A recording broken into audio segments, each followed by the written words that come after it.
Now Worrell has a good cutback from him. He'll fire one, and that's going to go in!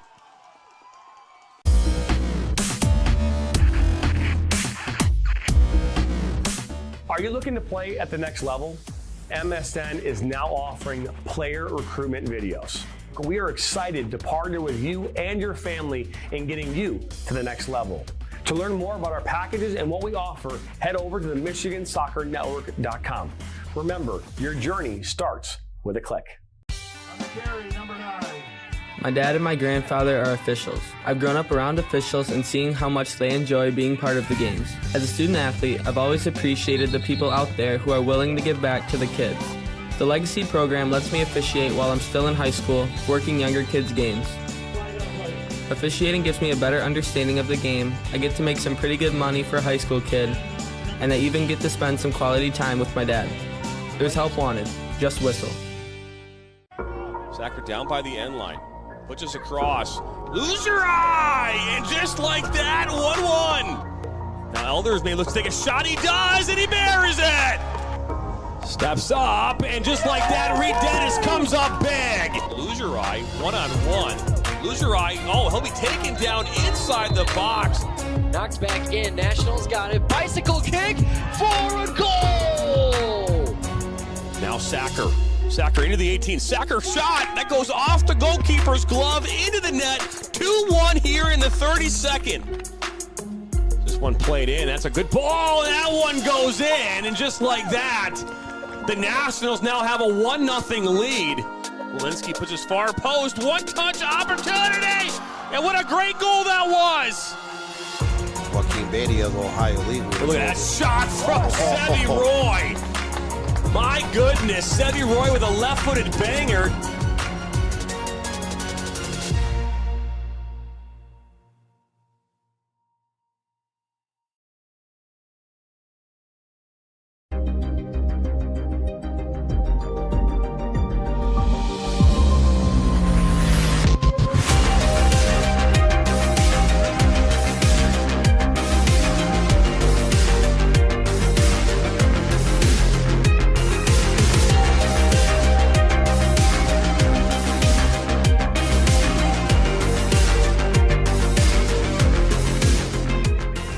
We are the MHSAA, a collection of 750 high schools and 750 middle schools, from Temperance to Copper Harbor, from New Buffalo to Alpena. Each year, more than 250,000 students play one of our 28 sports. More than 1.5 million fans attend our postseason games. There are 30,000 coaches and 8,000 officials, not to mention all of the volunteers. The MHSAA believes in the 4 S's. School sports should be safe and kept in the appropriate scope. We believe nothing beats great sportsmanship, and that scholarship in the classroom is more important than excellence on the field or court. Most of all, we believe school sports should be fun. So come out and join us at a game. Support your school, support your community, and come see what the excitement is all about.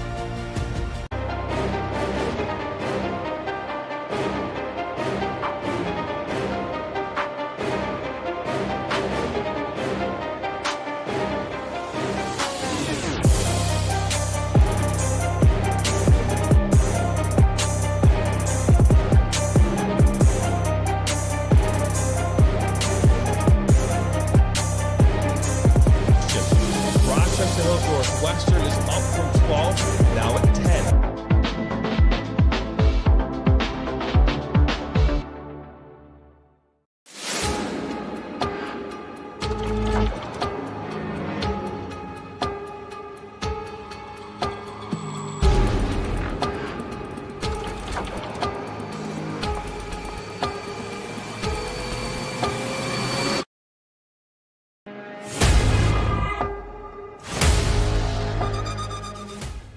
Voice of Michigan Student Athletes, the Student Advisory Council's role is to convey the message of how high school sports are supposed to be played.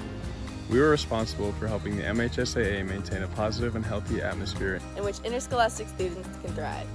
We believe athletes should be competitive, sportsmanlike, and excel academically. We believe students in the stand should have fun, but not take the focus away from the game.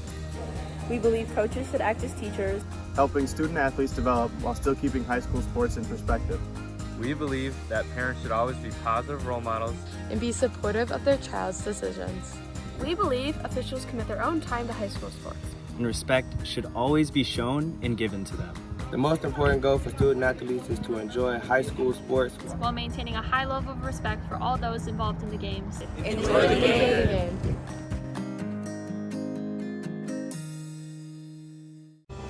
Are you looking to take your game to the next level? Did you know that MSN is now offering player recruitment videos? Our packages include a player profile where you show your preferred positions, the club, the league, or school that you play in, your current coach contact information, and more. The highlight videos could be self-submitted, 15 to 30 clips that will be put into a 3 to 7 minute long video. Video review of your Huddle, VO, or other platforms that you might have video on, as well as for an additional charge, MSN can come out and film games for you to create those clips. Our coach evaluation process, which is also an additional charge, where we have college coaches from various levels across the United States that will review your game film and provide feedback on how to improve that film, as well as also evaluating your play and what you can improve on. To learn more about our packages and what we offer, head over to the MichiganSoccerNetwork.com. Remember, your journey starts with a click.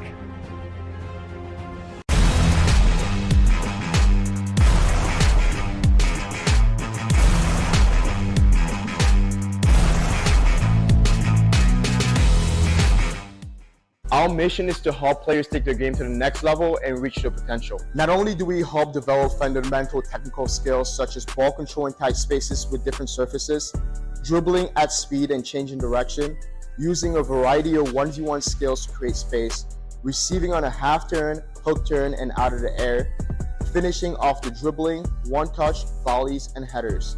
We help players get comfortable performing these skills at game speed, with pressure, and with both their dominant and non-dominant foot. In addition, we help players with their speed of play, awareness of space, defenders and teammates, and also dominate with our off-the-ball movement. We offer a variety of services such as one-on-ones, small groups, large groups, as well as team sessions. We have an experienced coaching staff that is professional, friendly, patient, while still holding players to high standards and holding them accountable. No matter what level you're at as a player, I'm confident we can help you get better. Over the past 3 years, we've built one of the best soccer-specific training facilities in the country and developed one of the most detail-oriented programs to help out players. Visit our website.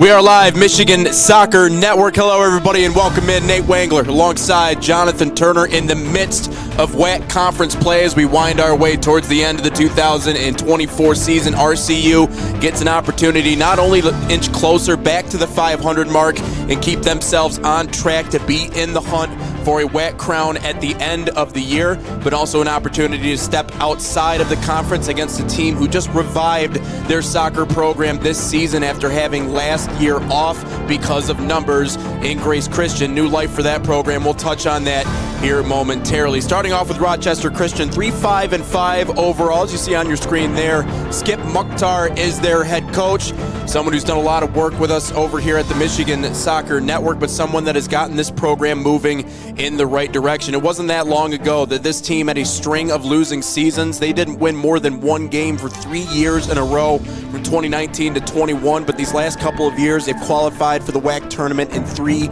straight seasons, looking to make it a 4th again this year, right now ranking in 6th place their last time out. They continued to add to their impressive resume here late in this season with a 2-0 shutout of WAC foe in Madonna. On the other side for Grace Christian, we talked about new life in this program. They weren't able to play last year because they simply just didn't have the numbers. So they didn't have soccer. They brought it back again this year in just 3-9, 0-5 in conference play here in 2024. But really the point of this season for Sean Wilson in his first season with the program is just get this team back to playing and then see maybe if recruiting and other things can help filter in some new talent and bring them in a new direction. But inside the Michigan Stars Soccer Sports Complex, that is, Nate Wangler again alongside JT. It is a long stretch of days here on MSN.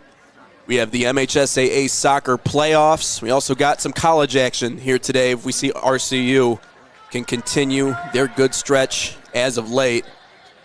And JT, for this Rochester Christian team, it really has been an impressive turnaround over these last 3 years, going from, again, just winning one game in what was 3 separate seasons. But now back in a position not only get into the WAC tournament, but they've shown flashes so far this season that they could potentially make a run once it gets to that point. So we're just underway.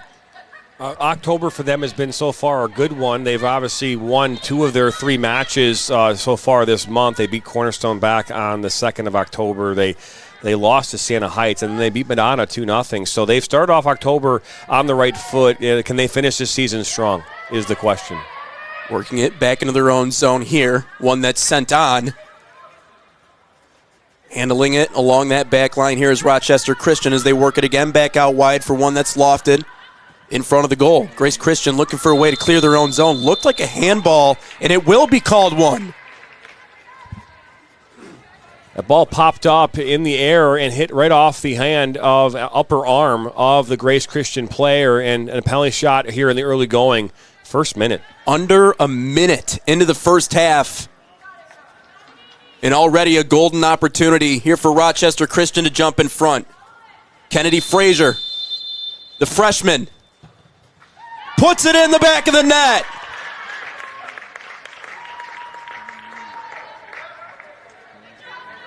Frazier fires it into the net and puts RCU on top 1-0. Just a minute 14 into this first half. As Kennedy Frazier steps up to take that kick. She started in 8 games this season. That's her 2nd goal of the year. Good for her. Again, early lead here for Rochester Christian, and that's how you want to start. So mere moments into this first half. Now Rochester Christian out to that early 1-0 lead. Incidental, maybe on that handball, but nonetheless gave RCU the opportunity, and they were able to come through. And just the freshman coming through with that goal. Of course, part of that turnaround for Skip Mukhtar, and you know him personally, JT, is obviously filtering new talent, getting on the recruiting trail. And what's interesting about this roster is you have a lot of players that are local products. They're here on the east side.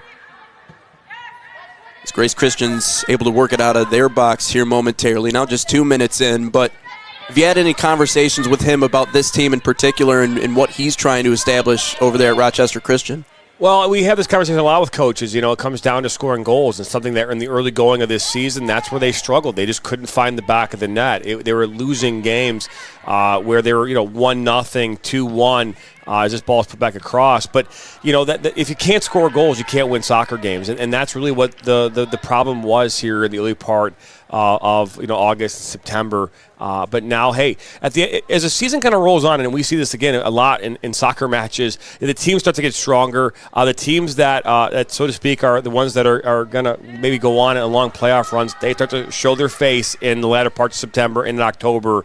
And that's when things really start to pick up. So the fact that they are having success here towards the latter end of the season just goes to show you that the things that he's putting in place are working. Rochester Christian really playing on a tilted pitch right now, pretty much dominating time of possession, moving the ball well. 3 minutes in, already up 1-0 on that penalty shot at a minute 14 from Kennedy Frazier. And it is interesting you bring up that point, because when you look at their overall record, 3-5-5 doesn't look all that impressive, but you have to factor in that they have drawn in those 5 games. I mean, they've been in all of them with opportunities to close it. Handling it along this back line. They shift it back up front. I believe that was off the foot of the aforementioned Frazier, but RCU keeps possession.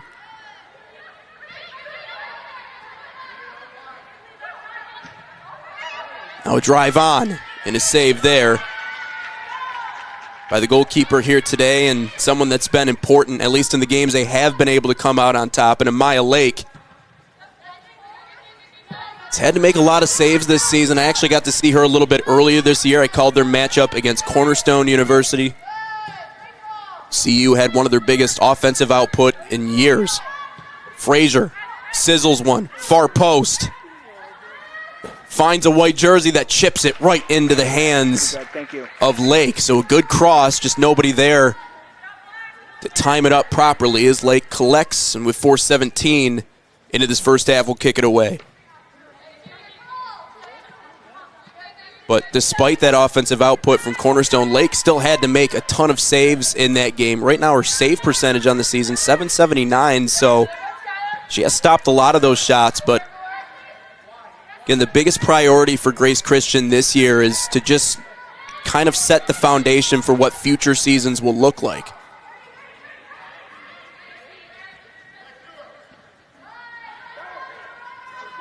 Rochester Christian with space, shot on, and it's 2-0. Under 5 minutes in, they strike again.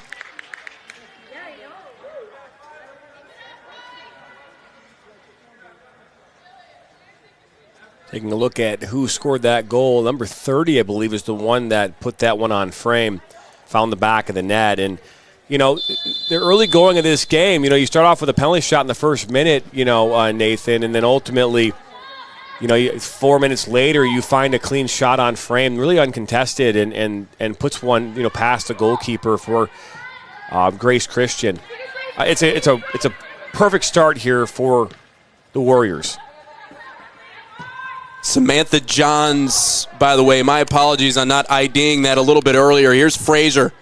Again into open space. That one saved by Lake. Just got a piece, but on the rebound, it's 3-0. I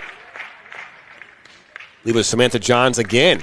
Johns in a flash. We are just over 5 minutes in, and it's already 3-0 for Rochester Christian. I guess their scoring woes are no more.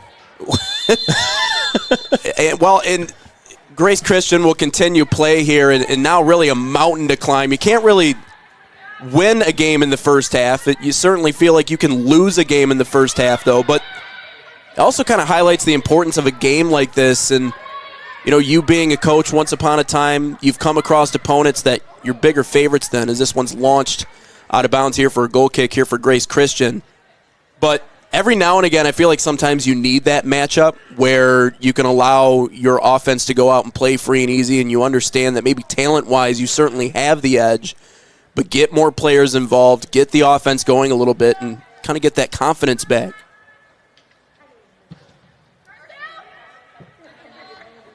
It was actually Van Horlebeek that made that goal back here, that third goal here of the game. No, you're right. And when you talk about, you know, the matchups, and obviously this is a non-league matchup here for these two teams, these middle of the season type competitions where you're not playing in conference, it can give you a confidence boost because, again, you know, if you've been struggling in the latter part of a conference play, getting a victory, giving your team some confidence, especially your back line and your attackers as you go forward, that can be really beneficial. And on the flip side, it's also a chance for a team like Grace Christian, maybe he's not seeing the same type of talent in their conference, a chance for them to see something different as well. Frazier again with space, just gashing this back line, curls one on, and Amaya Lake fortunately doesn't have to move much for that one, pulls it in at her face. 7:09 into this first half, already 3-0 for Rochester Christian. Not only that, 3 different goal scorers. Van Horlebeek, Samantha Johns, also Kennedy Frazier, all scoring. Frazier tiptoeing, slides it to her left, loses it momentarily, but now gets it back. She nudges it to the far side for another drive on that's high and along that back netting for a goal kick here for Grace Christian on the other side. We're talking about Skip Mukhtar a little bit. Long history of coaching success in Metro Detroit. Obviously, JT, you know about this, served as a coach many different high school programs, successful high school programs here in the Detroit area. Someone that actually grew up in Rochester, Michigan. Yeah, I've known Skip for a long time, probably 15 or 20 years, and he has been a staple at a number of schools, assisting with his uncle at De La Salle, as well as when he was at Fraser for a short time. He's also a club coach for the Nationals here locally as well, based out of Macomb County. So he's been a staple in the soccer community here for some time. Out of bounds here. I believe it'll be a corner kick, or rather looks like a goal kick here for Grace Christian. So Maya Lake will retrieve it. You're just short of 9 minutes.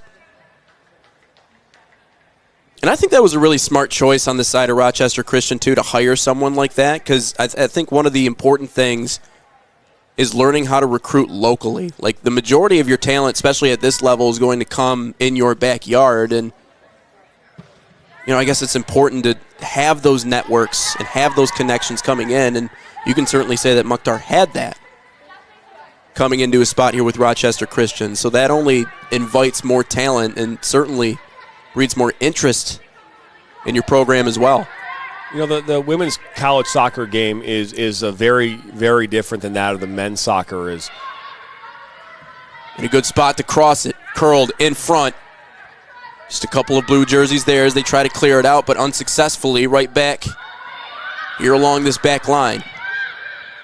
Now another one launched on. Far post, just a little bit too high of Fraser, and out of bounds with 9:40. It'll be back to Grace Christian. I finished my thought. It's a very different game. It's 2-1 the opportunities for women in the college game than for men in soccer specifically. And you think about that with a lot of options. A lot of the elite athletes are obviously going to their mid majors up to the highest levels, the Power 5 schools around the country when it comes to soccer.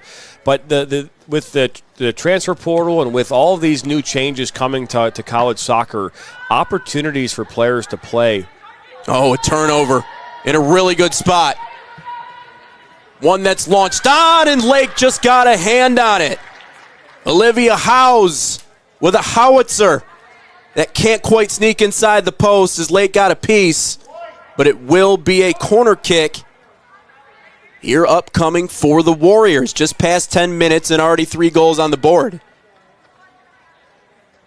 I will finish that thought eventually.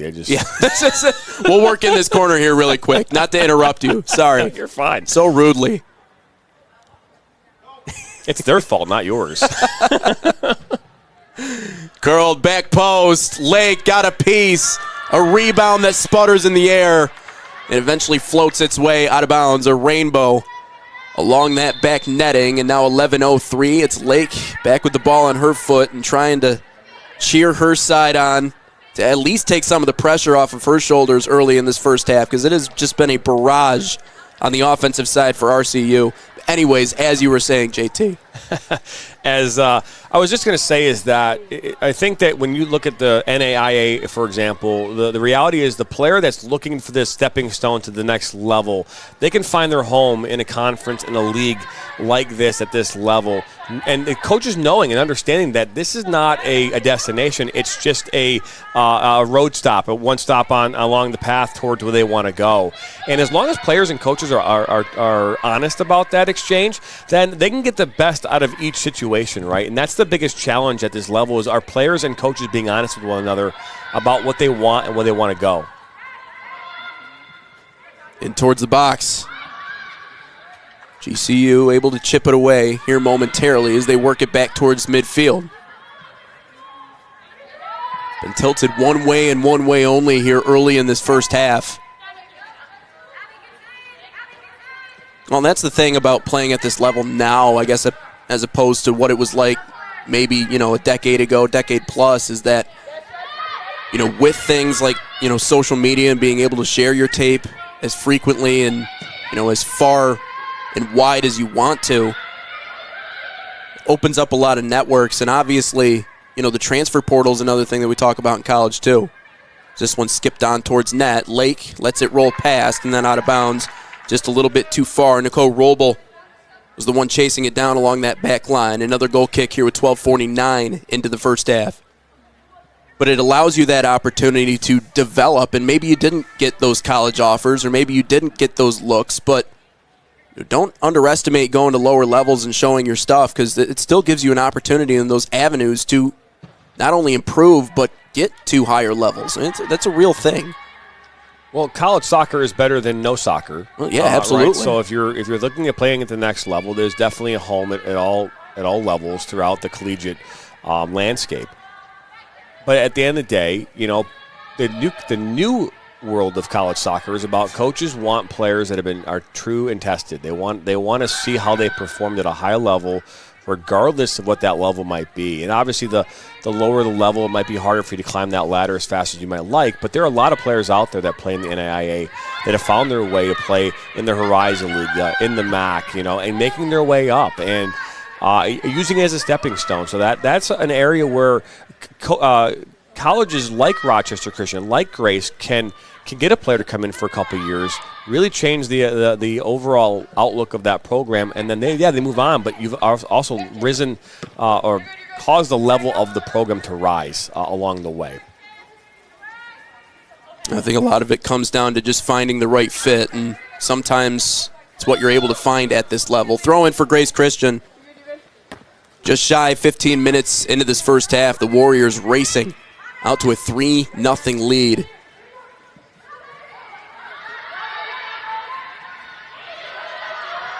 This one again taken away along the midfield. RCU looking for another shot, and this one's just dribbled right on goal, and Lake will field it there. I think it's also important to acknowledge, too, that with programs like Rochester Christian, there's a lot of players that will stay within this program for 4 years. It is a 4-year university, so that means that you don't have to go to that next level. They've got a lot of great programs at these NAIA schools, and they are homes and destinations for athletes.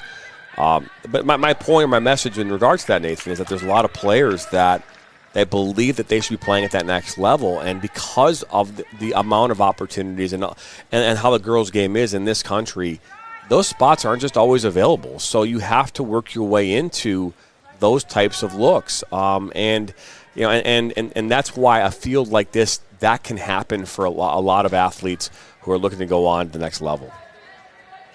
Well, especially when your team is able to get to a point to where they're recognized nationally, that changes everything too. Fluttered in front. Couple of bodies there for Rochester Christian. Into the 18, now worked back out. Long drive. Maya Lake has no issue with that one. About 16 minutes into this first half. I guess that's the tough balance, too, for coaches, though, too. Especially at this level of college ball. Like transferring in the transfer portal, that really affects all the different levels. So I think if you're able to cultivate that culture, it will certainly keep a lot of players around. And you see that with a lot of the top-end teams. Players stick around for multiple years, but like I do games for Bethel University sometimes too, and that's a men's program at least that is routinely in the top 10. They've won national championships, and with that, a lot of those guys have gotten a lot of better opportunities up the ladder. So again, it's a matter of setting that foundation, starting to win a few games. It'll draw a few more eyes to your program. And then when it comes to recruitment, you're going to be more selective as a coach too, because players want to come to your program and be a part of a winning culture. That makes a big difference. Obviously you want to go and play for a winning program.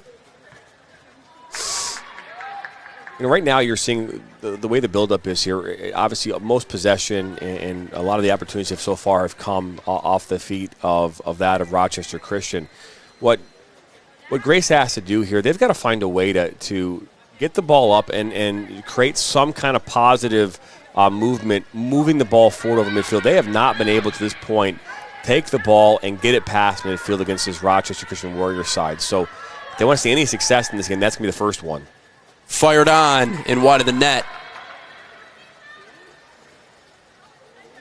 I believe that was Jenna Shadowski on that attempt. Sprays it just wide of that far post. 17-37.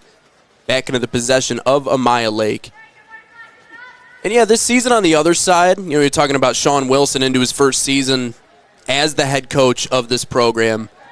It's one of those years where you have to find success in the little things, right? You have to measure growth in the little ways, because clearly you're not going to come out and dominate when you're your first year back and Again, bringing the program back after insufficient final roster numbers just a season ago, but they poured a ton of resources just to get this program back up and running. You know, and I think what's even more impressive than that is they've actually been able to maintain a handful of players that they had from before. So they actually waited out the year off of no playing. They came back kind of with the intent of starting something here at Grace Christian. So, you know, wins and losses, maybe not the most important stat when you talk about building really from the bottom up when you talk about this Grace Christian team. Just trying to work it out of their own zone. You're nearly 19 minutes into this first half.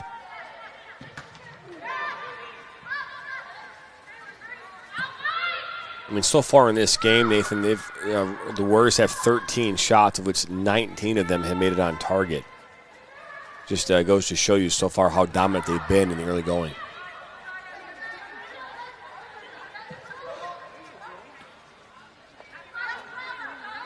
Seems like they're toying with him a little bit here. Nicole Roble dribbling it.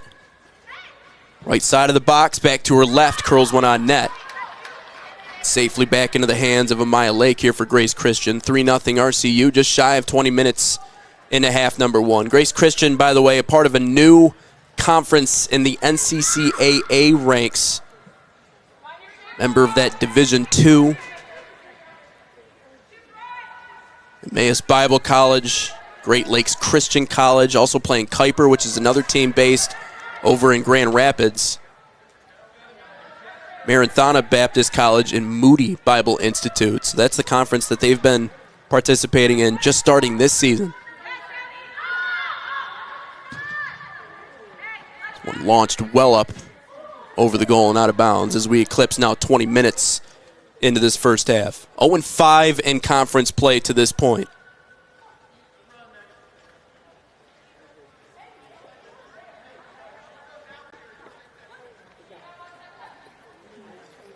But again, got to see them a little bit earlier against Cornerstone University this season. And got to give credit to the ones who are willing to stick this season through and go through those growing pains.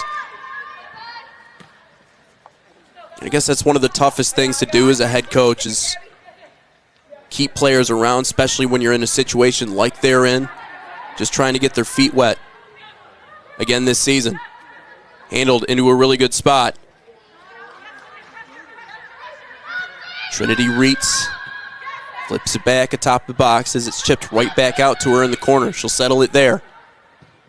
Look in front, throw it that way, and Amaya Lake steps out.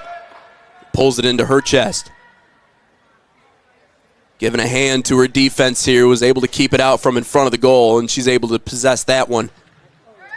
Rugby punts it back out towards midfield.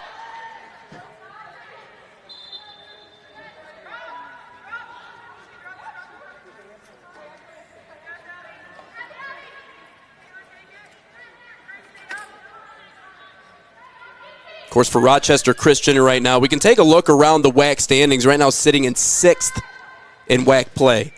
A set piece towards the net. Maya Lake shifts to her right. Stops that one, gets ready to roll it back out into play. But all in all, looking at the way that the season has gone for them, still in a pretty solid position. And it's the top 8 teams in that conference that make the conference tournament. And from Coach Mukhtar to be able to put them back in a position to make that postseason tournament, it's been some pretty impressive strides forward for this team. Last 3 years, again, they've made the WAC postseason tournament, all of them resulting in a first-round exit. So an interesting look here at the stats for Grace Christian. Amaya Lake has 136 saves so far this season. The next closest player goalkeeper-wise is less 52 saves overall, collectively for the season. She's averaging 11.3 saves per game, which is the highest number if you take out Gabby Urchavari from Carolina Christian College, who's got 16, but she's only played 3 matches. So, Amaya Lake has seen a ton of action. And as a former goalkeeper myself, I love that she's always busy. Now, I'm sure she doesn't love it because there's a lot of goals that go in with that too. But at the end of the day, that's a lot of saves. Oh, it is a lot of saves. And we talked about how she's, again, kind of been the anchor and has been forced into that position a couple of times just because of where Grace Christian is along that back line. Ball on that's just a little bit too strong. Frazier still able to keep it in. Or no, rather, it is out of bounds. So a goal kick here for Amaya Lake. As we were talking about earlier, some of those players that stuck around despite the program being put on pause, Lake was one of them, a senior. Went to Belding High School, where she played her high school ball.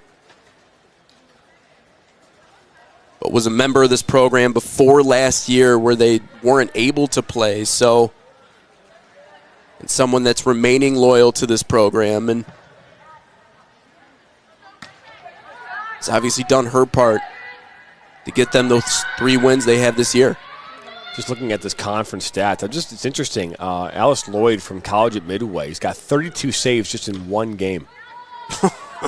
You've got Grace Christian they had 27 and 22. They're second and third. They've also number 10 with 18. So 32 saves in 1 game. That is unbelievable. Yeah.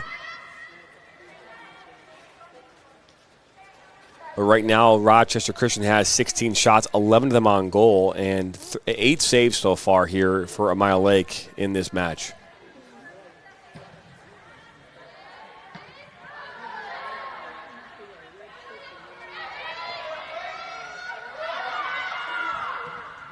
Into the Grace Christian box, and one that's rolled on net. Isabella Ames can't quite net it. Amaya Lake take the long walk out here back towards the top of the box. 25 minutes now into this first half for this team.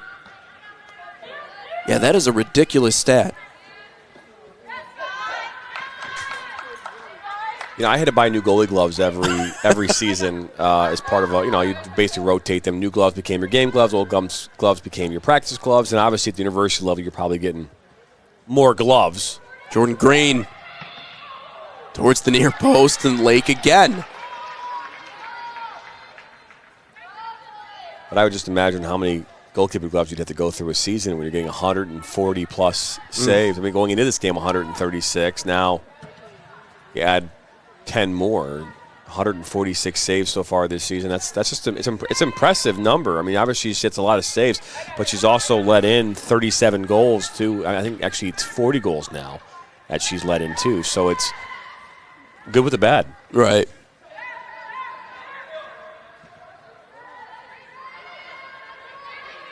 Rolled out along the far side.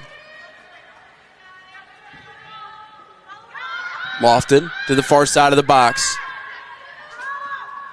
That one's knuckled back out onto the foot of Natalie Huerta. Trying to do it herself. First kind of opportunity we've seen for Grace Christian in this first half. Handles it into the Rochester Christian zone. Now a throw in a decent spot here for this squad. Chatting a little bit earlier about Sean Wilson, though. Again, first season with this team as the head coach. He was an assistant with the men's program before, and that was a team that's won a lot of games on the national level.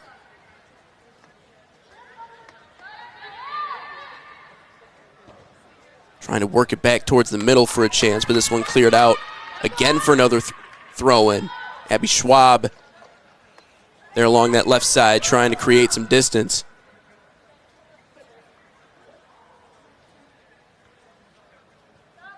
But was with that men's program. We saw back-to-back losing seasons, 2017, 2018, and then turned the corner. 16-4-2, ended up making an appearance in the National Christian Collegiate Athletic Association National Championship. So it's another one of those things you look for in head coaches. I feel like JT, if they have a proven track record of getting teams to that level, clearly you feel like he could do it for this program as well. But when you're starting essentially brand new, or starting anew this year, it's going to take a few years to get there. Yeah, I think, you look at when you look at college coaches as a whole, it's usually that year 3 of taking over a program is when you'll start to see, what the overall program will look like in the future. You've still got players that were not part of his recruitment class per se. All right, so there's some players that made some commitments coming into this program, and ultimately he'll try to put his stamp on it here over the coming years. We see that in any program where a new coach comes in, whether that be at the college level or even the high school level. But the culture, right? What he's trying to do right now within this program is change the culture, right? And that's something that we've seen firsthand here in Detroit.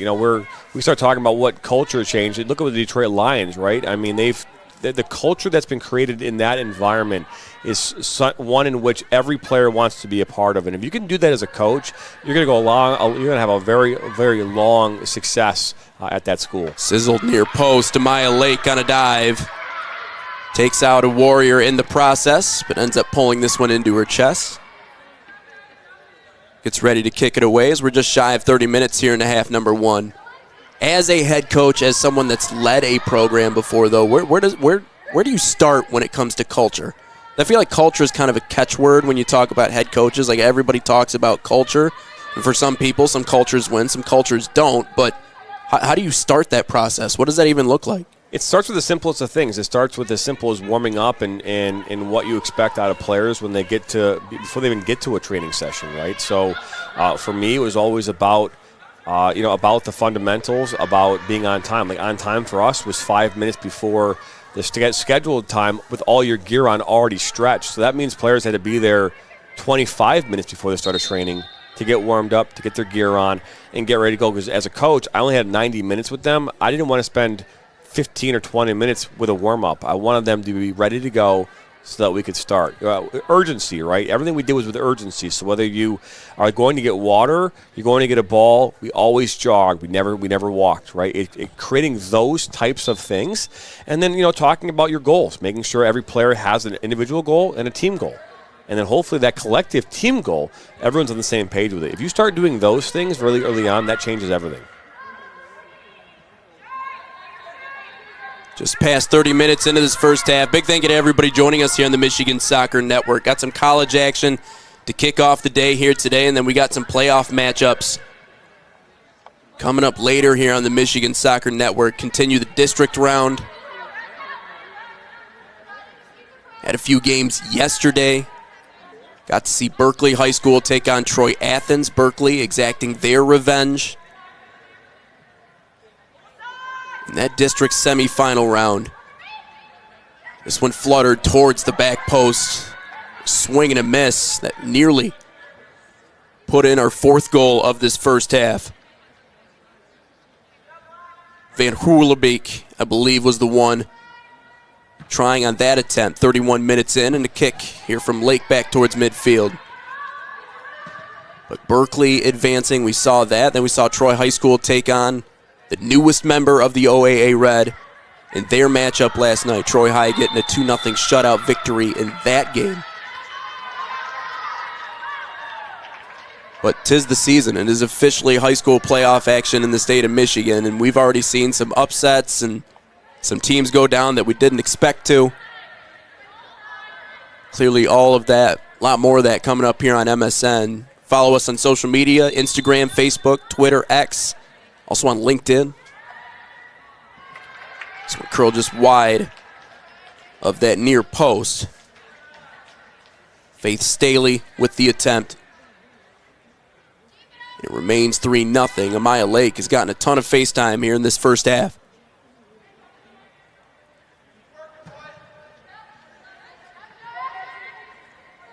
Saw a Leonardo Levine in our chat. Just curious in relation to Avril Lavigne.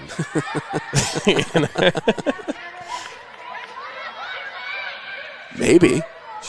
We talked music here earlier today about kind of like your age group. Crossed in front and a one-time chance. That hits the back of the net. 4-0.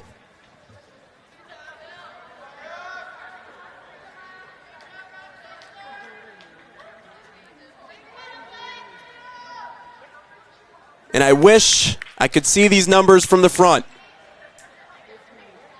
Kayla Joyce with goal number 4, and officially the 4th.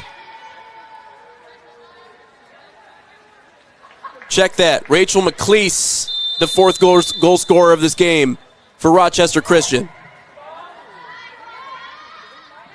So what you're saying, Nate, is that you want it to be easier for us to see their numbers?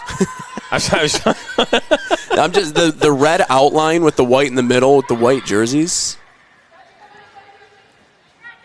I mean, I've had. I like the design. Don't get me wrong. I mean, I've had conversations with Skip Mukhtar about this. I'm like, you have to design your jersey numbers so that us broadcasters can see them, and they don't do it. I mean, Grace Christian, they got the memo. They got the memo. We'll get it to you eventually. 33 minutes into this first half, 4-0 lead in favor of RCU.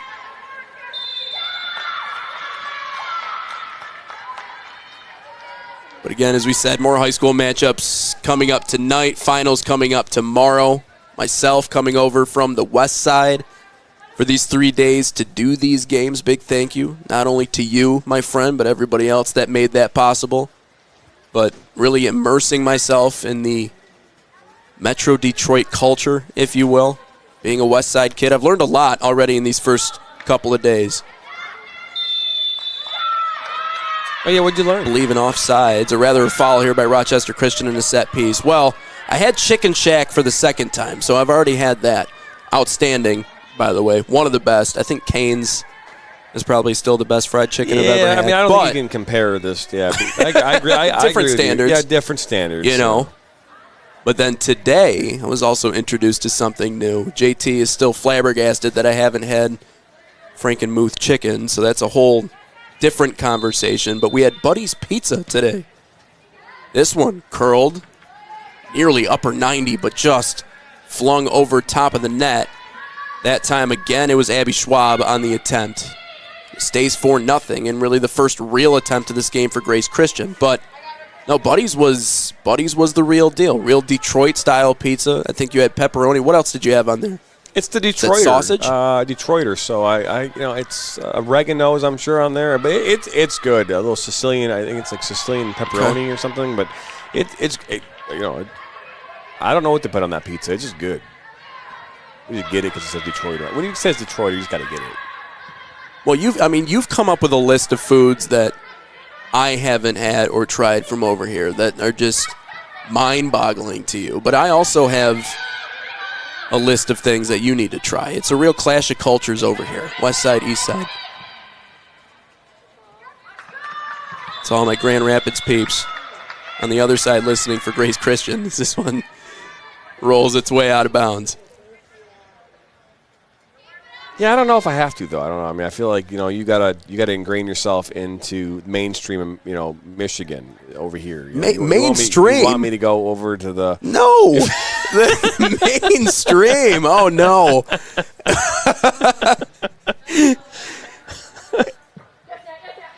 It's over here, and it's only over here. This is Michigan. Nothing else. Up north, down south. That's funny. I had to.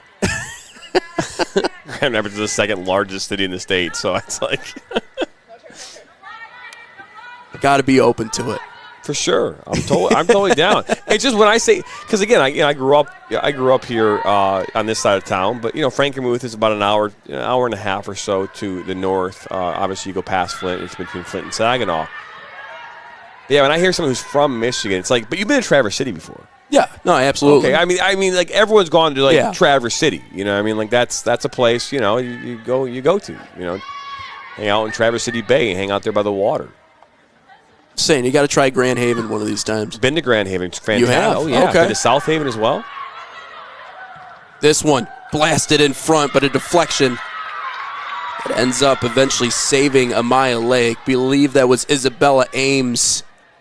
With that attempt in front, just got a piece of it defensively here.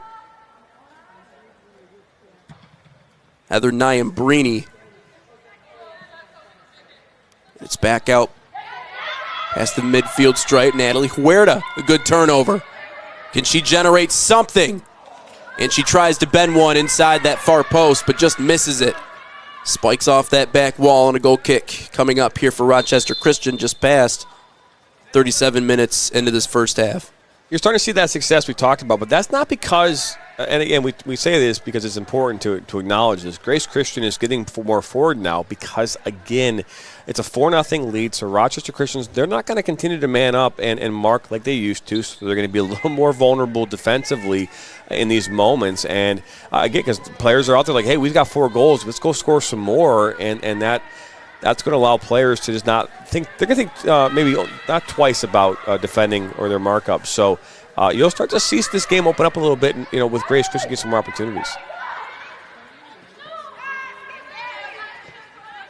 If you're in this position as a coach, and I guess we have the benefit of being able to, have someone like you. I certainly do by my side because you've been in this position before. You're making me assume I've been up by 4-0? Well, I mean, the others. I'm assuming once, Never lost. But what does your halftime talk look like? Being where you are in the season, being where you are with the program, and just trying to build really something from nothing. I mean, is it just a situation where you're like, just go out and have fun, just go out and play? Is the pressure off a little bit? Oh, the pressure is completely off. I mean, you're not going to here's the thing, though. If you're going to get your players, I'd imagine here in the next 7 minutes, going to halftime, whoever started this game and was in a core start of the season, now it's time to see your depth, right? See how they produce in the same environment, right? Because Grace Christian, they're down 4-0. They're going to try and get some goals and try to create something here so that they too can also test their bench. Because in a game like this where it's a non-league game, this game means nothing in the whole scheme of what you're trying to do in league play. You want to get players reps, get them experience, right? Get them experience in these environments. And you can't do that unless you score some more goals. Skip, I would imagine on some level is going to have his team get more creative with the ball, right? You're not just going to go forward and try to score goals, but you want to start connecting some passes, see some cleaner possession, maybe build outside, put the ball back across, and see if you can get something a little more pretty along as far as scoring is concerned. Can Rochester Christian maybe get something a little pretty here? Nicole Roble. Now a fake and a second try on net that's saved off the foot. Rather, corner kick is upcoming. McLeese. A little pump fake. Tries to send it on with the right. Lake couldn't get it. So a corner kick here with Rochester Christian. Under 5 minutes to go until half. You're good.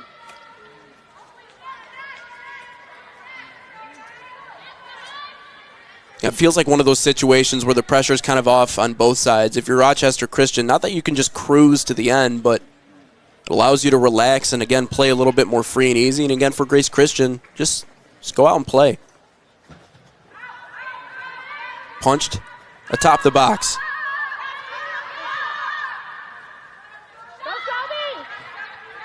They've just struggled to really flip field positioning at all and turn defense into offense. To drive on, and it floats right into the hands of Lake. Nicole Roble. Again, a turn and fire. And Lake will send it back out here. The key, playing loose is fine. Obviously, you want players to be loose. When they get too tense, that's when mistakes happen. They force bad passes, and mistakes can happen. And we've seen that time and time again, especially in those higher pressure games, like a district game we saw last night at the high school level. But the key here for Rochester and for Grace, to be fair, is to come out of this unscathed. You don't want to have a player get a red card or get a player injured that could be catastrophic to the rest of your season, right? The whole point of this game is to learn something about where you are in the middle of the season, test each other, and again, what Rochester is going to try to do here the rest of the game is play loose, but also play in a way in which gives them a chance to see success in the final third. And on the flip side, Grace is going to want to continue to find ways to pressure this back line, because as this game goes on and gets further away in time, we're going to see the Warriors continue to press and continue to try and score more goals, and that's creating vulnerability in that back line. How big is it for the confidence of a team to get a crooked number win? It depends. I mean, they've already gotten a number of wins in their conference play, have Rochester Christian. So, for them to get a win here, I don't know how much it does in the world of confidence for them. I just don't think that they're going to go out of this and go, wow, that we needed that win. Had they come into this game and they had not gotten a conference victory, they haven't scored a bunch of goals in some time, I think you could argue that would be something that they would need. But no, I think anything else, it's just an opportunity for more players to play. Right? You can't see certain players in conference play.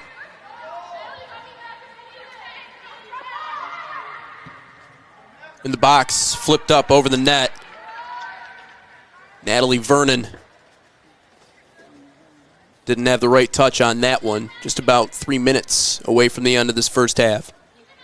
The reality is that both Sean and Skip, their job is to win soccer games. Right. And that means that you have to put the best 11 players on the field at any given time. And that means sometimes that you got to go with 10 plus your 12th on the depth chart. You're 9 plus 3 other players who maybe not are in that starting 11, but they give you good looks when they're on the field. And you don't lose a lot of steps when you put them in, right? But at the end of the day, your goal is to win soccer games. And so that means that a lot of players who are on this roster don't see a ton of time. So in games like this, get them those reps. Get them out there and see what they can do. Try some new formations. Try something new. And that's what I would expect to see Skip do here in the second half is take a look at some different players in some different roles. Maybe put your backup goalkeeper in. Obviously, we already have a backup. Normally we see Karakoza who starts here for Rochester Christian. Today we're seeing Fournier in goal. So that's a difference right there. So that's what you can get out of a game like this.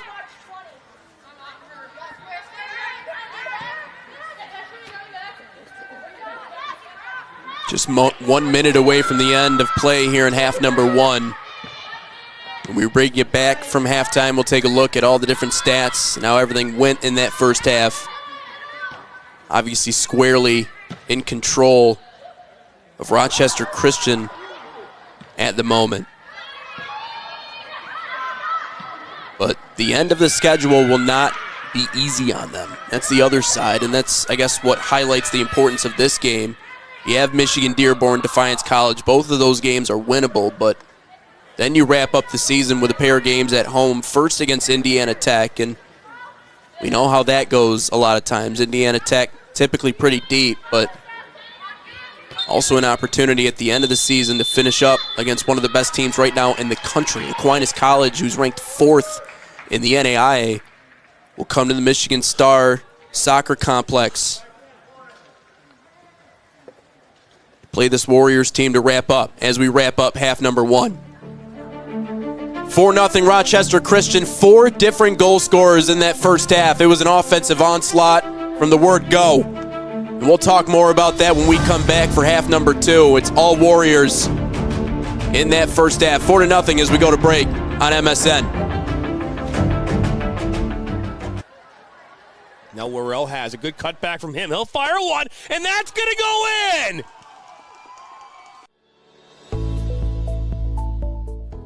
Granite City Food and Brewery has 2 Michigan locations in Troy and Northville. Serves made-from-scratch food, brews in-house beer, and even has brunch every Sunday from 9 a.m. to 2 p.m. To learn more about their daily specials or to book a private party, visit gcfb.com. Make sure you head over to Granite City in Northville at the corner of 7 Mile and Haggerty, or the Troy location at 16 Mile and I-75.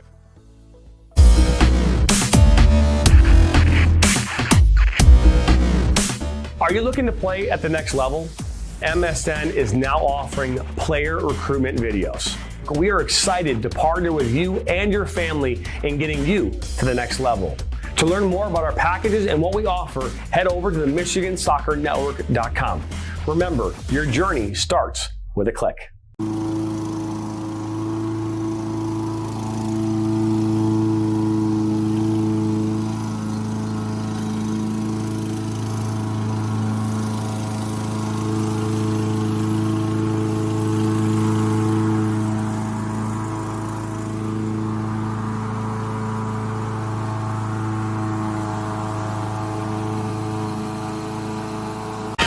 What rhymes with great?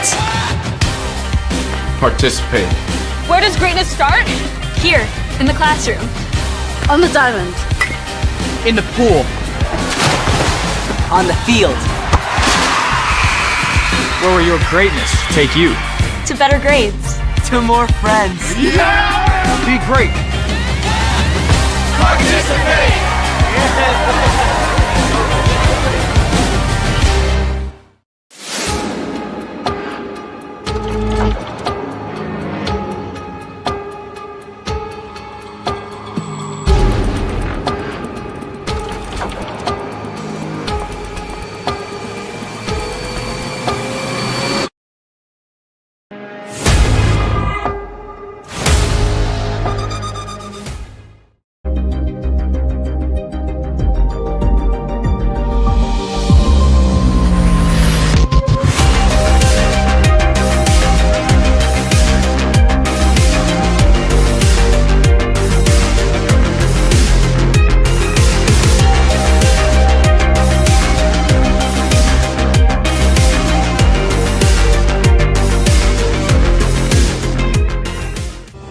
Are you looking to take your game to the next level?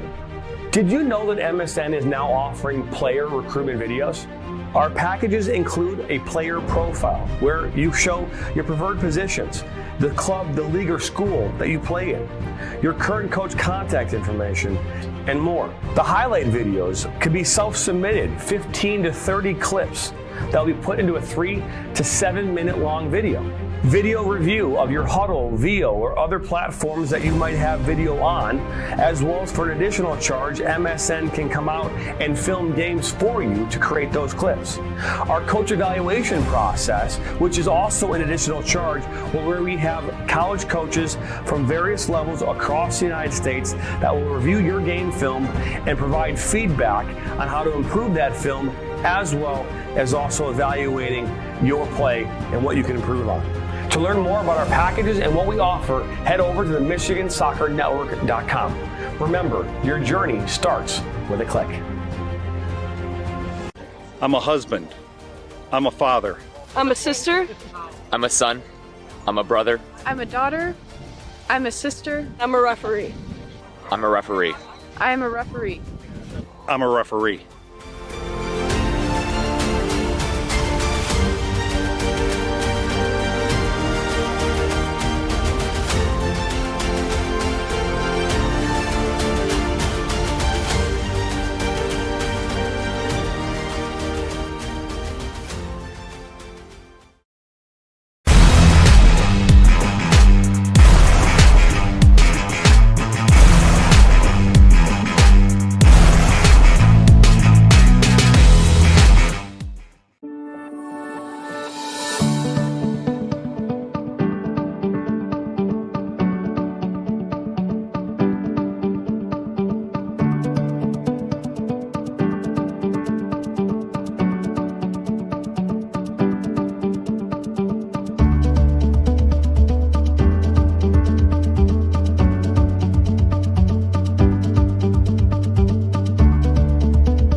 Now Worrell has a good cutback from him. He'll fire one, and that's going to go in!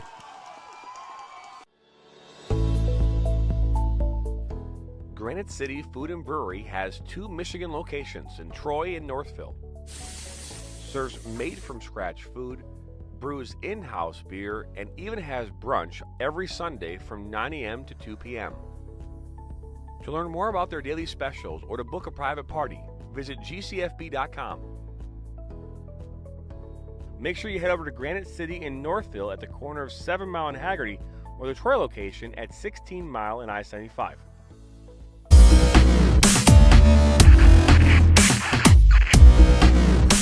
Are you looking to play at the next level?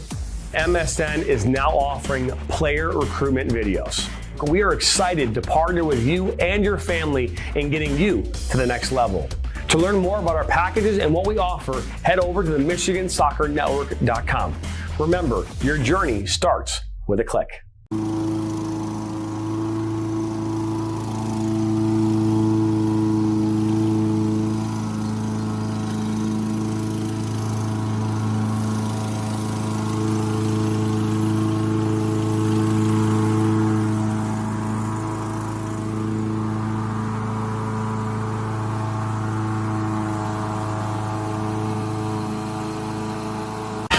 What rhymes with great?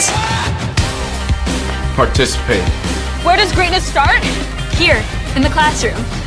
On the diamond. In the pool. On the field.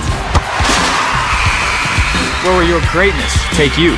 To better grades. To more friends. Yeah! Be great.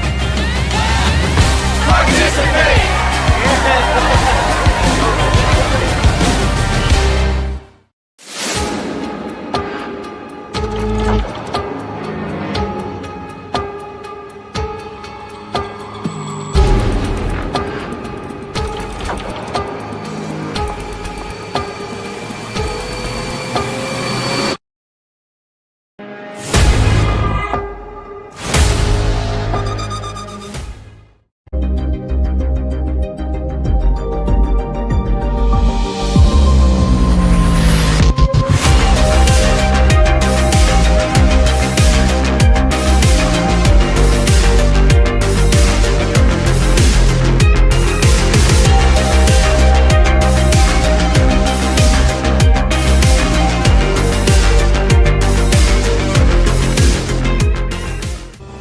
Are you looking to take your game to the next level? Did you know that MSN is now offering player recruitment videos? Our packages include a player profile where you show your preferred positions, the club, the league, or school that you play in, your current coach contact information, and more. The highlight videos could be self-submitted, 15 to 30 clips that will be put into a 3 to 7 minute long video. Video review of your Huddle, VO, or other platforms that you might have video on, as well as for an additional charge, MSN can come out and film games for you to create those clips.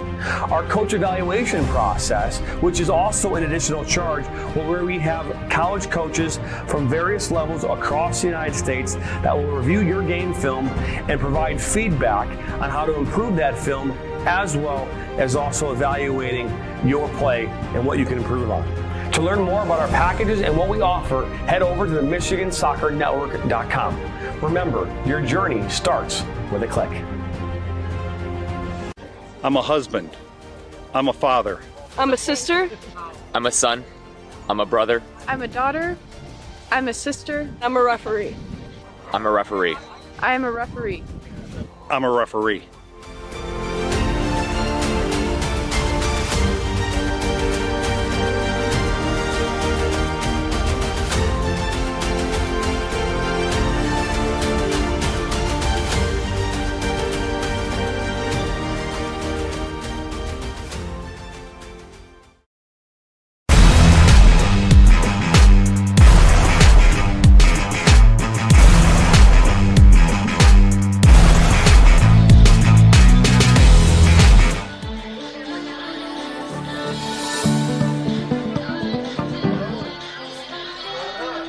We're back, coming out of halftime here on the Michigan Soccer Network, 4-0 lead in favor of Rochester Christian. We can take a look at our stat breakdown from half number one, and, well, it was one team with a lot of shots on goal, a lot of goals, and a lot of everything else. The other team with not so much. In terms of overall shots, Rochester Christian 25 of them, just 3 on the side of Grace Christian, 17 shots on goal. We were talking about those massive numbers for Maya Lake. Had 12 saves in that first half, but just really too much on goal to be able to save everything. 4-0. Not only that, 4 different goal scorers in that first half for the Warriors. Kennedy Frazier, Layla Van Hoorlebeek. I'm getting better at that, I promise. Samantha Johns and Rachel McLeese also with a goal. All of them in half number 1. McLeese with the latest of them. And we talked about the importance of being able to be flexible in a game like this if you're Rochester Christian, and maybe run some new formations out there, do some different stuff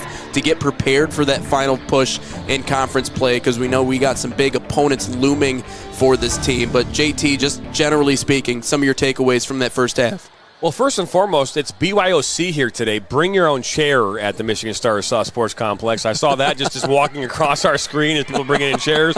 And they weren't the folding ones either. They're bringing them from the concourse over off to the right, so that's pretty cool. But probably my takeaway is, hey, you know, when you're when you're supposed to win, go out and take care of business. And that's the first takeaway from this. Because, you know, when you start talking about a team like the Warriors taking on Grace Christian, hey, they are a step ahead as far as the NAIA is concerned. They are expected to win this game. Go out and take care of business. That's first and foremost. Second, you know, this is an opportunity for Skip Mukhtar and this Warrior team to really see how deep they can be and what kind of progress and what kind of, again, depth they have going forward, and really kind of see what the younger players, as well as maybe the seasoned ones who don't see as much time on the field, to see what they can do. So that's the takeaways in this one for the Warriors. On the flip side, Grace, you know, hey, yeah, they're in a hole, but for you and this coach and Sean Wilson trying to figure out what this team is made of, it's about whether or not they give up. And you don't want to see a team, it's, hey, you're down 4-0, it's really easy to pack it in and get ready for the next game. But if you're Grace Christian, you want to come out in the second half, you want to keep fighting, you want to be gritty. Yeah, you want to find a way to create something, and if you can find a way to put one in the back of the net, that's a small victory, but it's better than going home with no goals. Well, and that's the way you measure success in a season like this, and again, just trying to build from the bottom up. What are the small victories that you can come away with? We know how important that is to coaches who are trying to set that foundation. Can Grace Christian do that? By the way, slight correction on something, just 3 goal scorers in that first half. Layla Van Hoorlebeek actually had 2 of them. Jenna Shadowski had the other one, and then Rachel McLeese with the other of the goals. So 3 goal scorers in that first half, but Van Hoorlebeek with a couple of them. Maybe potentially a hat trick on the horizon as we begin half number 2. I'm just going to pull Tom Brady. I'm just going to call her Layla the whole game. That's what he did on the Lions game against Cowboys. He said, I'm not even going to try that name, and just I'm going to call him Amar. I guess if you're Tom Brady, you get to do whatever you want to do. Handle the top of the box, and one that's in the upper 90. A bullet. Just 30 seconds into the second half. And they're just sprinkling salt on the wound at this point. It's 5-0 Rochester Christian. Jenna Shadowski with her second of this game.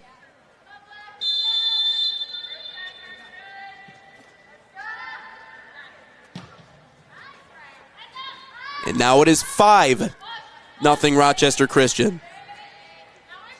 Well, keep your foot on that gas if you're Skip Mukhtar and the Warriors. That's exactly what. And again, it's a great shot outside the 18 by Shadowski. She's got that power, and she put that right where she wanted to, upper 90, and nothing that Lake could do about that. And we talked about this kind of during the halftime break about how many shots Lake has faced this season. It's upwards of over 200-plus shots. You start putting all the goals along with her saves. So been very, very busy between the pipes, has Lake. Well, and sometimes being on the receiving end of games like this can also be a little bit of character development. It's nice to win big, but sometimes losing big could kind of be the shove that you need to get better. Throw in here for Rochester Christian, just past 46 minutes.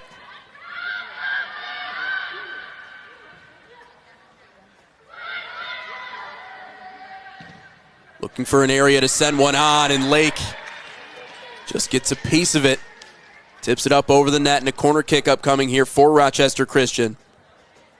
The 28th shot of this game. My goodness, as far as the amount of shots. You look at the amount of shots that she has faced in Lake. She's got 13 saves in this one. It's a lot of saves. They decide to play the short route for a chance that's driven on. And up over the goal. Goal kick upcoming here for Maya Lake just past 47 minutes. We were talking a little bit earlier, though. Just got into the studio getting ready for these games. Just hanging out, me and JT. Just previewing on the live stream some of the things we were doing here today. And I don't know if he's staying true to this, but he was talking about a T-shirt as this one rolls back into the Grace Christian zone, and Maya Lake has it. But said he might be giving a T-shirt away. Well, not in this game. Okay. Well, in the later games? Is that yeah. a preview? I'm yeah. just trying to plug people into the future games. I'm trying to get return customers here. Well, so the two games coming up here in just about 2 hours they start is the district playoff games. Those games will be live on the NFHS network. But we will have a live behind the – we call it behind the mic, it's called. But we'll actually have the camera facing us throughout that entire game. And so, yeah, during that game, during that broadcast, those two broadcasts, we'll try and give away some swag. Okay. Why not? All right. I'm just saying, there are a lot of people out there that would do anything for a free T-shirt. It is amazing. Corey Bird, our executive producer here in our studio, agreeing with that sentiment. They go absolutely nuts. Crossed into a nice spot. Now flipped in front. Is Christian again just doing anything they can to try and clear it out of their own box? They do, but a throw in here for Rochester Christian. But with me working in minor league baseball for a few years, never seen anything quite like the reaction I got when they gave me a T-shirt one day and told me to throw it into the stands. I walked atop the dugout. People were ready to quite literally risk it all just to get a free T-shirt, not even knowing if it's the right size. That's the other thing, too. Corner kick upcoming here for the Warriors. Like I caught one at a Griffins game not long ago in Grand Rapids. It was a medium. Oh. So, like, yeah, you get a free T-shirt, but now you have to lose 25 pounds just to fit into it. So, you know, it's a real lose-lose situation. Crossed in and over the back of the net. Well, it's a lose-lose. You know, you always give it to somebody else. But I well, agree true. with you. I mean, hey, I got 2 4XLs for free right now. Let's go. You want a new bed sheet? Here we go. That is quite funny. We got all the goodies. Do you think people go like more though for the free T-shirt or for the free like, you know, $5 pizza like giveaway at like, you know, at a game? You know, like no, yeah, no, you're right. Corey continues to echo his feelings on this, and yes, I would say it is T-shirt 100%. Okay. I've just seen those T-shirts sometimes they give away, and they're not high quality T-shirts. Oh, they're not. No, absolutely not. It's just it's something that's free. That's what gets the people going. Corner for the Warriors. Just past 5 minutes into the second half and a 5-0 lead. So you're saying if someone gave you like a 5-pound bag of Sour Patch, that would be not the same as getting a free T-shirt? Well, not for me. Header on net. And it's 6 for Rochester Christian. Another. And the onslaught continues. Maya Freeland, I believe, gets in on the action.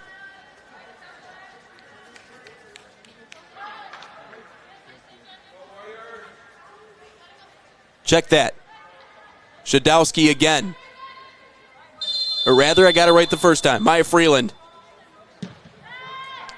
6th goal of the game, 6-0 in favor of Rochester Christian. I don't actually. That's a question that was just brought up. I don't think that there is. There isn't. No, there isn't. Nope. Our producer Corey actually asking if there is a mercy rule at this level, and I don't believe there to be. The only reason why I say that is because the game I did earlier this season against Cornerstone, we talked about one of their biggest offensive outputs this year, had 8 goals in that game. I believe it was an 8-0 shutout. So I don't believe that is the case. Whenever in doubt, Google it. And so far, I'm seeing nothing. So.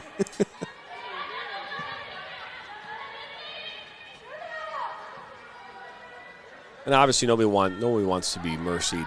Obviously, at the high school level, there are. It's 8 goals. Another shot on. That one knuckles its way just wide of net. Haley Bennett getting in on the action on the offensive side. It's 8 goals after 40 minutes. So if you finish a half and it's 8-0, game would be called.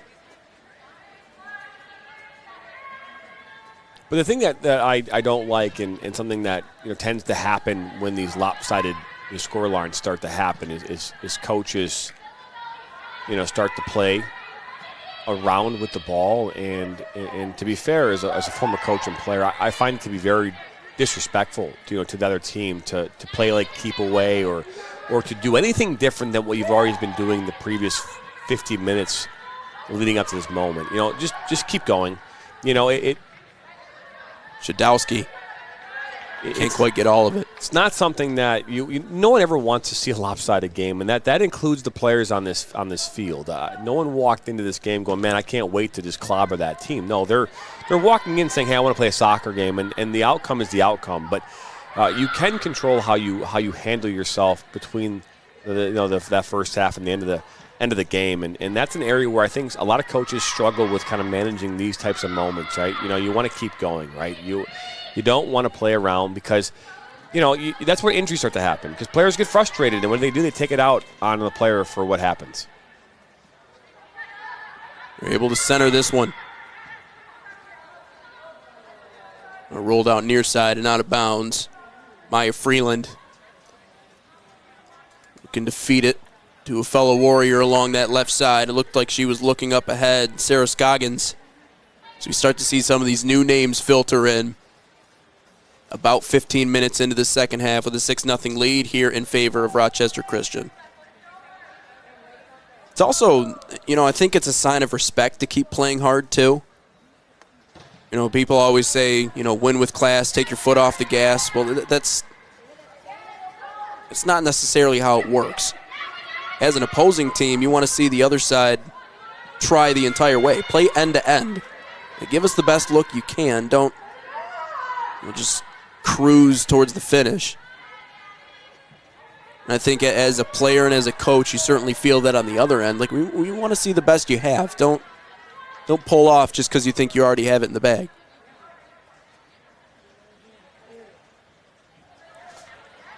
Yeah, I couldn't agree with you more in regards to that. And again, we can say with 99.9% certainty, I'm never one believer in saying definitive until we get close to the end of this thing, but that Rochester's going to come away with a victory here. Obviously, it's 6-0, and to this point, the Grace Christian has not really shown anything offensively that would let you believe that there's going to be something coming, their way. But either way, finding a way here to continue to do what you're doing, which is the Warriors, move the ball around, and just don't be disrespectful in how you do it. And it's a fine line, because again, it can get disrespectful if you start playing. Like if they were to go up here and they start playing it back to their goalkeeper, that would just be not something they've done all game long. And teams recognize that, and then they might take things into their own hands. So, play your same style of game. Hey, if you want to slow it down a little bit, move the ball around more, that's fine too, but don't be disrespectful about it. Trying to work her way free is Freeland. As it scraped off of her foot.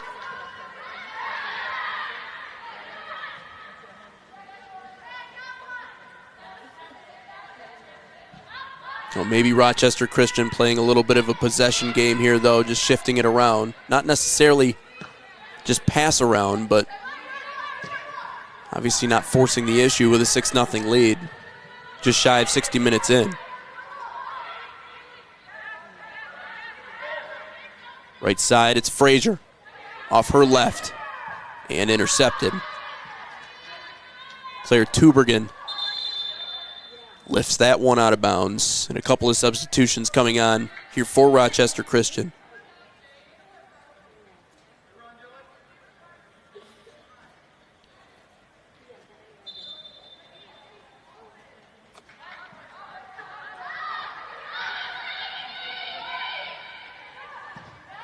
Drive on and off the crossbar. I believe that was Shadowski again. Check that, Kayla Joyce. You're going to credit Lake with a save there. I guess she got her finger on it. So Lake just got a piece of it. That will force a corner here for Rochester Christian. About 57 and a half into this game and a 6-0 lead in favor of the Warriors.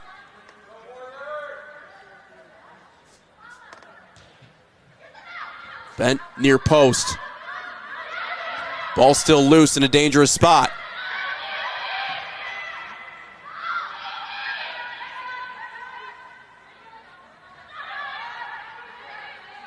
Kennedy Frazier reversing order as they flip it back towards midfield. Scoggins, to the left side for the aforementioned Joyce.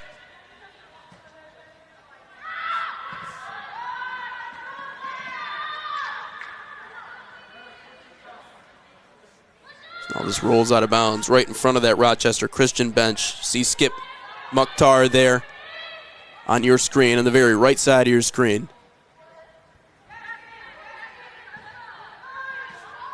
So we're talking about rotating some new names into this game for Rochester Christian. You talked about a little bit earlier during that first half, Mackenzie Fournier getting a chance in net, just a sophomore.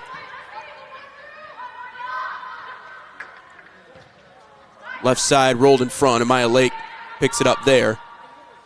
Does a little barrel roll, gets ready to kick it away just shy of 59 minutes, but has yet to win a game this year. 0-1-1 so far on the season, so win here today would be able to give her her first win of the season.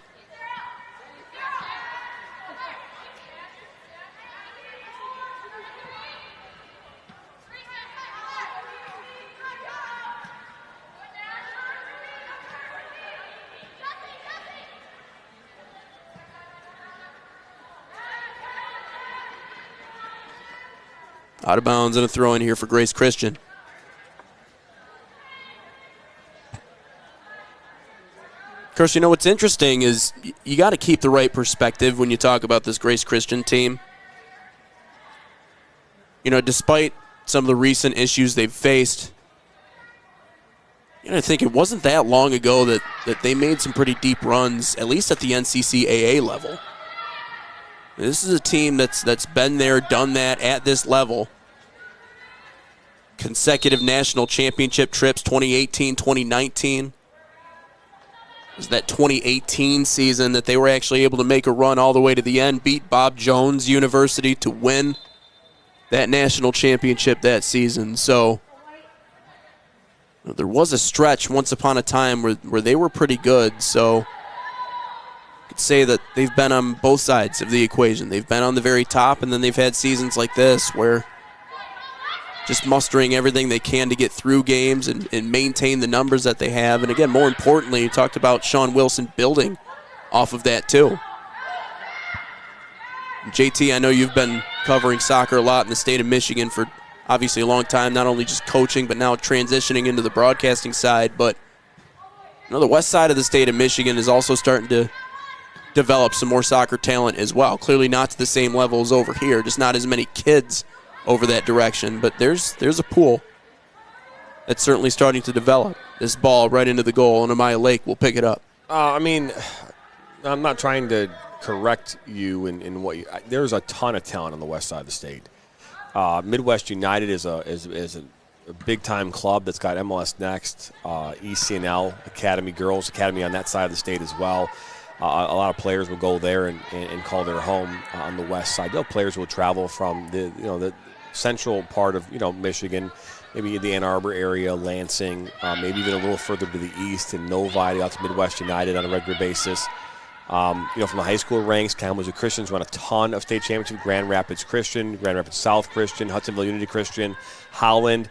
All of those high schools have had very good success throughout the years in the high school realm. East Kentwood has won a ton of games over the years. Nearly a one-time chance. So a ton of talent is on that side of the state. Now, is it the same amount as maybe here? There's more population here in Southeast Michigan, but The west side of state has a really, really good crop of players. And soccer just continues to grow. It's still the fastest growing sport in this country. One of them is you have more players playing across this country playing youth soccer and travel soccer than any other sport. So it's a really fun sport to be a part of. And, with the World Cup coming here in 2 years, it's going to be even more exciting after.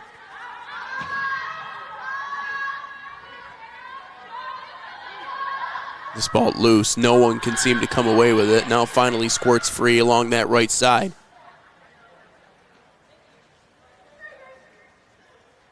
Results in a corner kick here for the Warriors.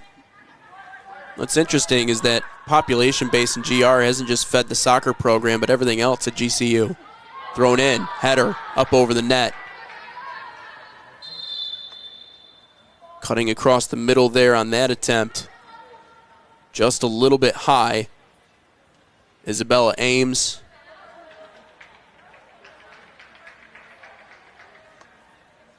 GCU gets a goal kick here past 63 minutes. We were chatting during commercial break about some of those other programs at Grace Christian. Obviously, the men's team has been there. They've won national championships. Their basketball team, I mean, I believe it was 4 straight NCCAA national titles. Don't quote me on that, but that's what I believed it was, and it wasn't that long ago that they did that. So you think a few years down the line, you're finally able to tap in whatever that talent base is over on the west side and around that Grand Rapids area. Now you have something that's maybe moving back in the right direction.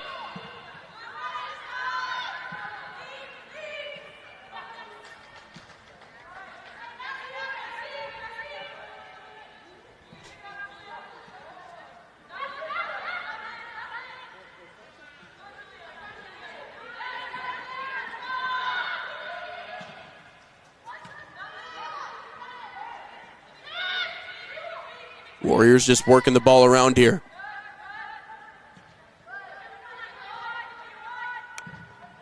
One that's blasted on. And around the back of the net. And Maya Lake will go retrieve it. Of course, the other thing, talking about the Grand Rapids area being from there, and we even talked about this a little bit too, is big new soccer stadium that they're putting in over there. So clearly, there had been professional teams that had tried making Grand Rapids their home. I remember at Houseman they had a professional team there for a little bit. Didn't really work out in that location. And there had been plans and talks. But in terms of minor league markets in the United States, that's certainly one of the bigger ones, especially, you just put in a brand new professional volleyball team. They sold out the stadium downtown. So soccer is really next up in that area. But a lot of plans to build that new stadium and bring a new professional team to Grand Rapids. So just interesting to see that too, because we already see that over on this side, with Detroit City FC and the Flint Bucks and some of those other teams from over this way. But Grand Rapids starting to get more and more involved in that action too. And obviously still a lot to figure out in terms of what that will look like, the stadium itself and the teams that'll play there, but some big plans. I don't believe they actually have a team actually designated for that stadium yet, correct? Yeah, nope, they don't. It's typically that's not a typical thing. Typically you have and again, Grand Rapids FC was the team that you're talking about that played out on that side of the state that folded up shop here about 2 years ago. And they played called home in the USL League 2. And now Midwest United is out there. They have their own team, Midwest United FC. There is no other Grand Rapids team. There are some Grand Rapids teams in the UPSL. And maybe that Grand Rapids team is maybe part of the Midwest Premier League. Again, I'm just trying to look back, and I think it was USL League 2 that they played in. And again, it just became down to dollars and cents. But no, you're right. I mean, the Grand Rapids area is a tremendous area. The west side of the state is growing. Detroit City FC, which I talk about a lot, have had that conversation with a lot of our commentators and as part of our broadcast have talked about that dynamic and how that team was created. It started off as a rec team for just a couple friends here locally that turned into what it is today, and it is something that has really taken shape in a very grassroots, raw way that we just can't be replicated, I think, anywhere else in the country. It's one of its kind type thing. It's very niche, and they're building their new stadium in Corktown. I think they've already broken ground on that, but they're going to start building a new stadium in Corktown here for their USL championship team. Skip to top the box. Sizzled on net! 7-0.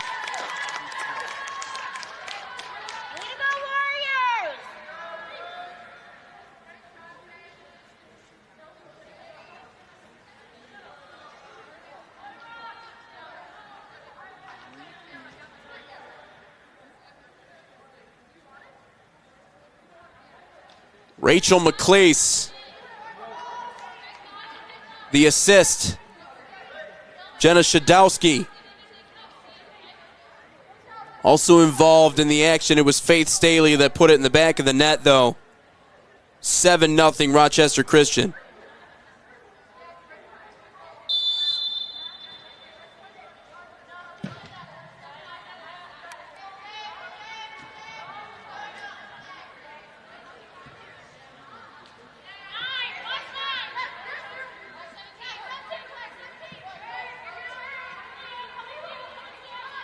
What happened to the scoreboard, by the way?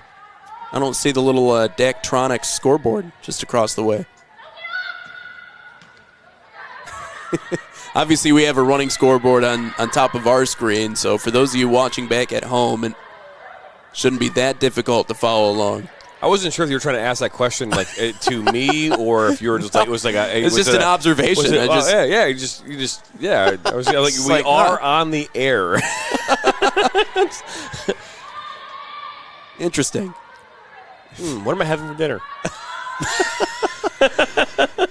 Possession here for the Warriors. You know, it was interesting, though. We were talking about, different things that worth talking about on a broadcast and keeping people entertained and being dynamic a little bit earlier today. It's funny, one of the minor league broadcasters that I've gotten the chance to come across quite a bit does games for the Lansing Lugnuts. Jesse Goldberg Strassler is his name. This one's back on top of the box here. Play that's whistled down, and I believe a penalty kick coming.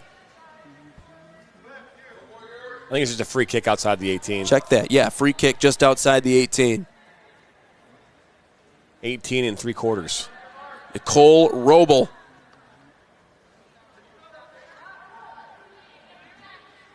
One of what feels like the few Rochester Christian players who have not scored today.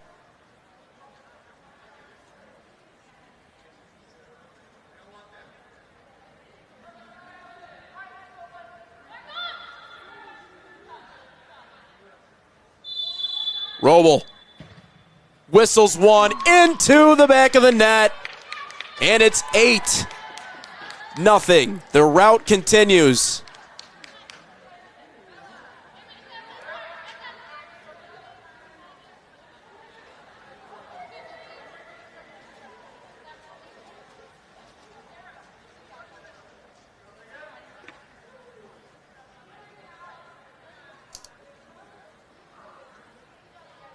The official statistician at RCU is saying that was not Roble. But to be fair, they have changed jerseys quite a bit during this season where we call it the phantom player. We just don't know who it is. So never feels great to just call them by their number, but things happen. But there are 36 shots in this game, of which 23 on goal. 14 saves for Lake. She's had, again, allowed 8 goals in this one.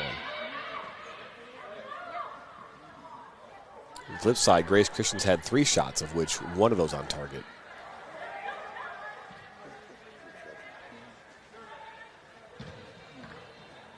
The attempted cross here for Rochester Christian. Hits a couple of blue jerseys in front.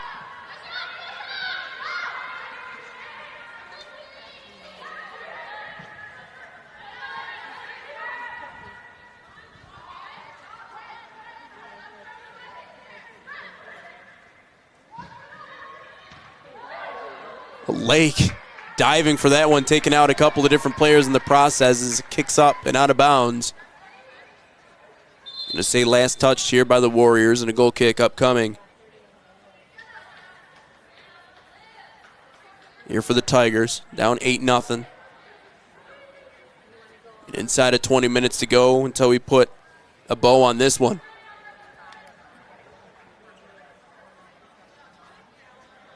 I think the bow is ready to put on this one. I think whether now it's got to be put out for shipping. Yeah, put it on the truck. Yeah. Yeah, I think the label's already been printed, you know. We're just waiting for to be picked up by FedEx.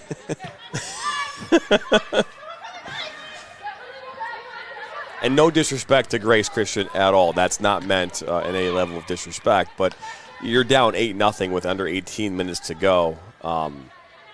Miracles have happened. We saw it against the United States and Russia back in 1984. They weren't down 8-0. 1980, You know, sorry. The Miracle on Ice. What a great movie, by the way. It was. I think, in my opinion, the best sports movie there is. Yes, better than the Mighty Ducks. Yeah, I would in terms argue of that, historically speaking, you know, it actually happened. Maybe, you know,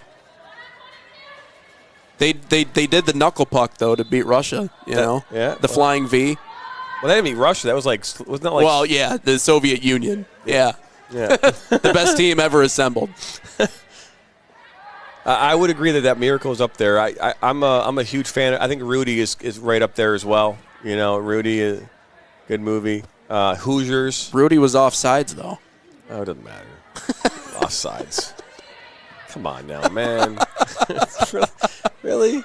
I thought they fabricated a lot in that movie. That's all I'll say. Hey, we're talking soccer. The Big Green. That was a really good one too. Sandlot. Sandlot's outstanding. Yeah, that's an American classic.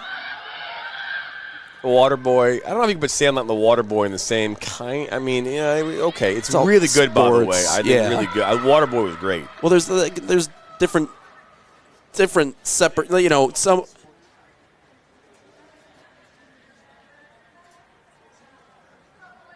Major League.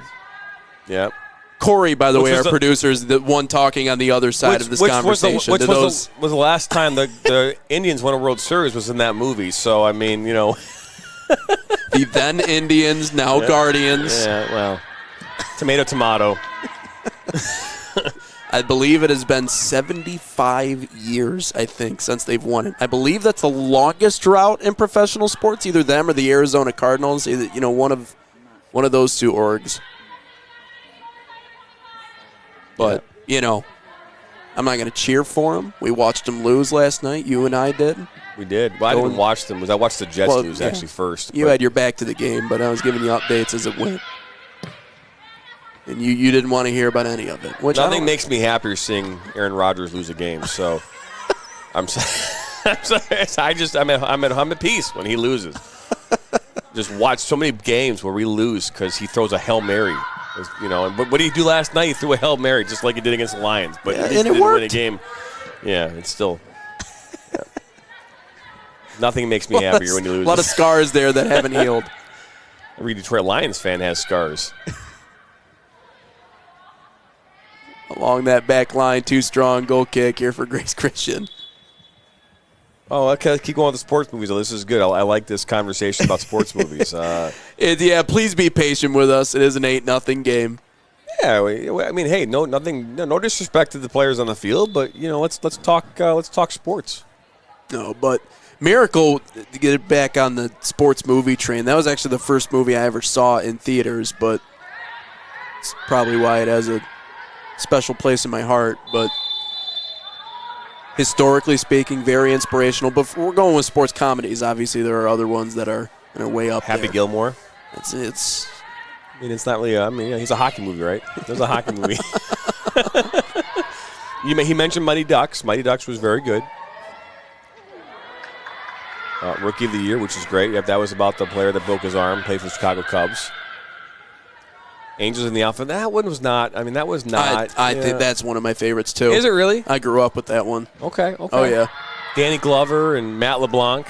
Mm-hmm. I think Matt LeBlanc was in that too. Or maybe he wasn't. Maybe there was a monkey that played baseball, and that was the one he was in. You need to look that up. George. And there's a movie about that. I mean, Air Bud was always outstanding. It was a pitching monkey. I'm telling you.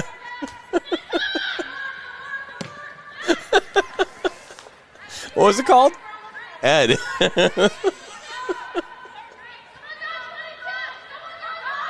Trained a chimpanzee that played third base. But Matt LeBlanc was in that, man. That's valuable, though. Plays at the hot corner.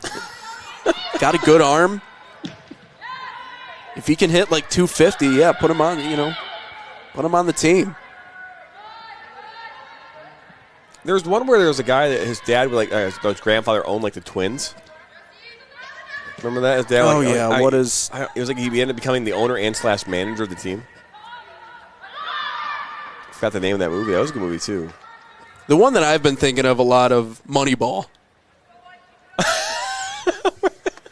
He's like on the screen.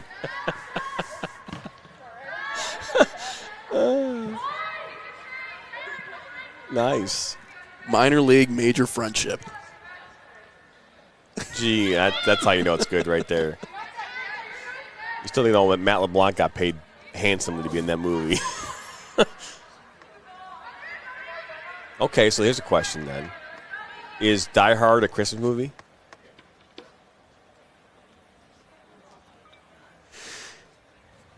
Well, just because there's Christmas themes in it doesn't mean it's a Christmas movie.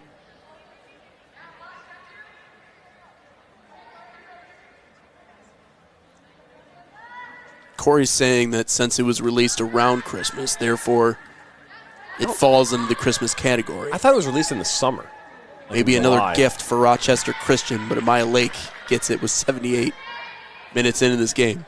Yeah, I'm pretty sure it was like released in July. But again, it has all that Christmas theme. Yeah, it's all Christmas movie. I mean, the whole thing. It's like, now Home Alone was a Christmas movie, but it came out, I think, around Thanksgiving.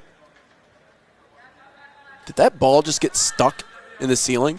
It might have. Wait a minute. That ball was kicked by Amaya Lake and was never seen again.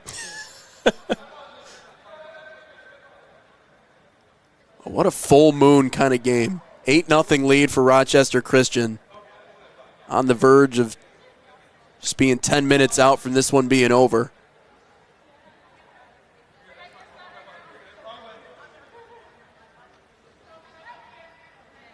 Has not come back down yet.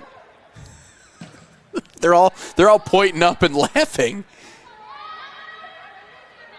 I certainly hope she didn't put a hole in the ceiling. She just tried to rear back and kick that one as far as she could. Huerta. Almost a shot on, but wide and a goal kick. There was a movie called Rebound with Martin Lawrence.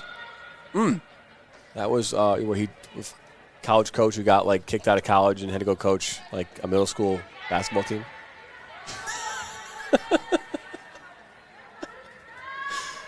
I'm not putting it up there in the top echelon of movie. I'm just saying sports movies. It was called Rebound. Yeah. That Nelson Mandela was a good. That's the story, one. Yeah, I'm Googling it over here. I forget the name of the movie. I want to type the word movie when you Google. It might help you. Invictus. Oh, I got an Invicta on. Showing me his watch. Is that a true watch? Does it actually have a... Oh, nice. Yeah, look at that. True watch. You don't want to just get an Apple iWatch like everybody else? Oh, you got that too? What the heck? My iPhone does the majority of all that stuff. Majority of it. That's fair. That's pretty cool, though. I mean, that's a fashion statement. Any Given Sunday? I have not. You've never seen Any Given Sunday? No. Yeah. That's movie's unbelievable.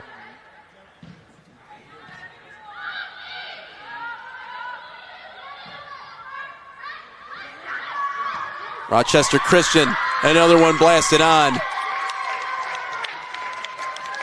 It's a 9-0 lead for the Warriors.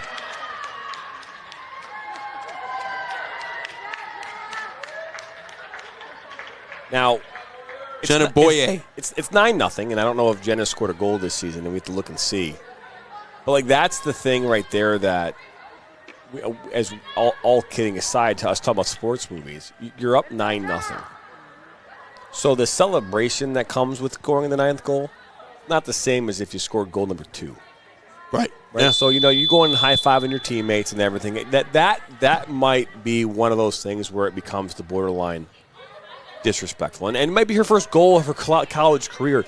Again, I'm not looking at the stats for the team right in front of me, but that would be like maybe an example of, hey, you probably shouldn't do that. Jenna Boye? Yes, sir. She's a freshman, and that looks like that might be her first goal of her college her career. First. So she's celebrating her first goal ever. So that I'll walk that back a bit, but still, it's one of those things where it's 9-0, right? It's not the same as scoring. You go in and handshaking and really celebrating that 9th goal. It's not necessarily a positive thing you want to be doing here on the field. But when I looked up, first off, remember the Titans. Remember the Titans? Ever seen that movie with Denzel Washington? Mm-hmm. That's a good movie. Coach Carter. That was a good movie. Yeah. Caddyshack, if we're doing that comedic route, Caddyshack is a classic. Obviously, Bull Durham. Which, have you seen Bull Durham? That's about a minor league baseball, Kevin Costner. That's right up your alley. What else was there? Friday Night Lights. Yeah. Another great one. They made a whole TV show about that movie. So, Moneyball. I love Moneyball. That was another one of those. I mean, they're all classics that we're talking about here today. It's funny, we were actually ranking some of our top ones during the baseball season. Look at that, second shot on goal this game here for Grace Christian. But one of the movies that I thought was up there, I thought 42 was really good. I'm kind of a history dork. I like historical things, especially when it comes to sports and how certain things have come along, but also just certain different period movies. And obviously for that one, it is really interesting to see. And it wasn't that long ago, but when the color barrier was broken in baseball, and just obviously the impact that he made on the game, and Jackie Robinson. But clearly it's come a long way, but I thought that one was really good. All right, if I say this, you should know the movie if you've watched it. Are you ready? Toe pick. You said? Toe pick.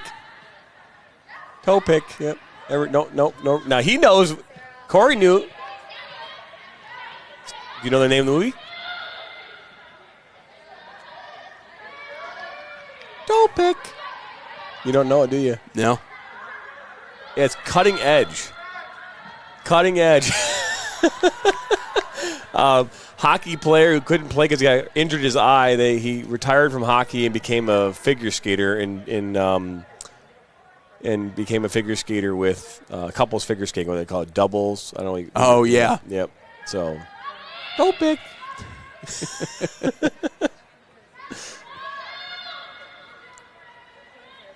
Fever Pitch. That was actually a good movie, and I was actually watching an interview recently with Drew Barrymore and what's his name? Trying to blank on the host of the Tonight Show.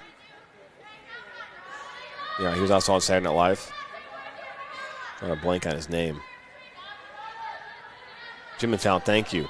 Sorry, I don't watch this. I don't watch those shows, anyways. But either way, they're talking about how when they started doing this, the filming of the World Series and that run that they were doing in the ALCS with the Yankees, they were just filming it. The whole point of the movie was the ending was supposed to be they lost, that it was over, and then they had to change the end of the movie because they kept going and winning, so they ended up just keep going with it. The movie was supposed to end with a loss, not going on to winning a World Series, and they captured the whole thing in real time. So it's pretty cool how that kind of shaped up. Good ball on. Lake a save on the second attempt, though. It rolls into the back of the net.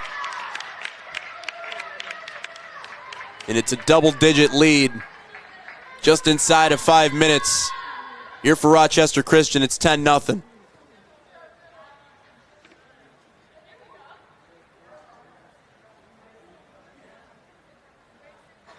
That was the 39th shot on goal.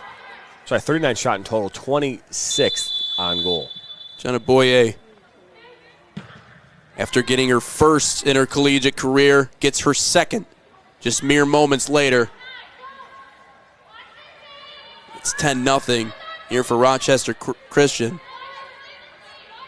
But just back very quickly to my point that I was making about 42, that introduced us to Chadwick Boseman. And, man, you want to talk about losing a great one, and way too early, too. I mean, the impact he had, and especially after getting the diagnosis and learning about his health condition, continuing to act, continuing to be in these movies. I mean, that takes an unbelievable amount of fortitude to still come back to work and be the way that he was on screen, which was just generational. It's not fair, you know, when you think about it that way, but he was an unbelievable actor, and I think that's one of the reasons why I loved that movie as much, just because of him individually and the way he played that role. It was unbelievable. I don't know if that was his breakout role. I know, obviously, that's the first time I remember ever seeing him in a movie, was in that movie. Because obviously then he went on from there into some great movies. Obviously, the Black Panther thing, I think, one if you look back. But I think the last movie he actually did, one of the last movies, we called 21 Bridges. And you could tell from that movie that he, looking back at it now, not necessarily when you watched it, you go, okay, you know what? He looked like he lost some significant weight. Like, he was not the same muscular, young man that we had kind of seen in all these other movies that he had been a part of. So, but special man, special soul. He really was kind through and through, and sucks when you lose someone as talented as he, and it transcends generations as well. Yeah. It sucks when you lose someone so young. I mean, something like Heath Ledger. Right? Heath Ledger was a fantastic actor as well, right? And in his own right. And I'm not going to compare the deaths because that doesn't make any sense to do that. But just, again, another actor just lost in his prime that, again, just transcends generations with the level of acting that he was able to accomplish. And it looks like they're going to blow the final whistle. And that'll wrap it up. 10-0 win for Rochester Christian. We'll run through the list of everybody that scored a goal in this game. I don't know if I'm going to get it all in order. Faith Staley, Layla Van Hoorlebeek had a pair of them. Samantha Johns had a goal. Rachel McLeese added a goal. Olivia Howes had one.